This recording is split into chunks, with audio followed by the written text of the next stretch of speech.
গণ অভ্যুত্থানে ক্ষমতাচ্যুত আওয়ামী লীগের সব কার্যক্রমে নিষেধাজ্ঞার পর এবার রাজনৈতিক দল হিসেবে তাদের নিবন্ধনও স্থগিত করা হলো। সোমবার রাতে বৈঠকের পর নিবন্ধন স্থগিতের কথা জানায় নির্বাচন কমিশন। স্বরাষ্ট্র মন্ত্রণালয়ের প্রজ্ঞাপনের আলোকে এই সিদ্ধান্ত নেওয়া হয়েছে বলে জানান ইসি সচিব। ছাত্র জনতার অভ্যুত্থানের মুখে 5ই আগস্ট পতন ঘটে আওয়ামী লীগ সরকারের। এরপর থেকেই দলটিকে নিষিদ্ধের দাবি তোলে অভ্যুত্থানে নেতৃত্ব দেওয়া তরুণরা।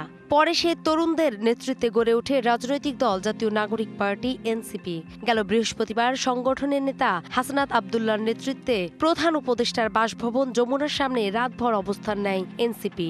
যোগ দেন ইসলামপন্থী বিভিন্ন দলের নেতাকর্মীরাও। পরে অবরোধ করা হয় শাহবাগ মোড়। এমন দাবির মুখে শনিবার রাতে জুলাই গণহত্যার দায়ে বিচার না হওয়া পর্যন্ত আওয়ামী লীগের সব কার্যক্রম নিষিদ্ধের সিদ্ধান্ত জানায় অন্তর্বর্তী সরকার। এই সংক্রান্ত প্রজ্ঞাপন জারি করা হয়েছে সোমবার।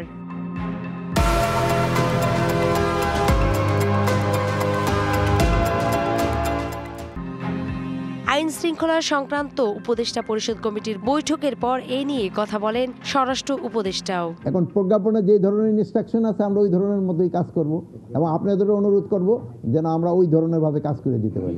আওয়ামী লীগের কার্যক্রম নিষিদ্ধের প্রজ্ঞাপন জারি করার পর নিবন্ধন ইস্যুতে বৈঠকে বসে নির্বাচন কমিশন।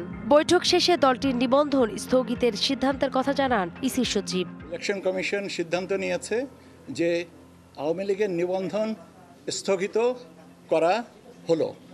সেই অনুযায়ী আমরা আজকে গেজেট নোটিফিকেশনটা জারি করেছি। বৈঠকে প্রধান নির্বাচন কমিশনার সহ কমিশনের সংশ্লিষ্টরা উপস্থিত ছিলেন। গেজেট নোটিফিকেশনটা জারি করেছি। নূপুর মাহমুদ, ডিবিসি নিউজ, ঢাকা।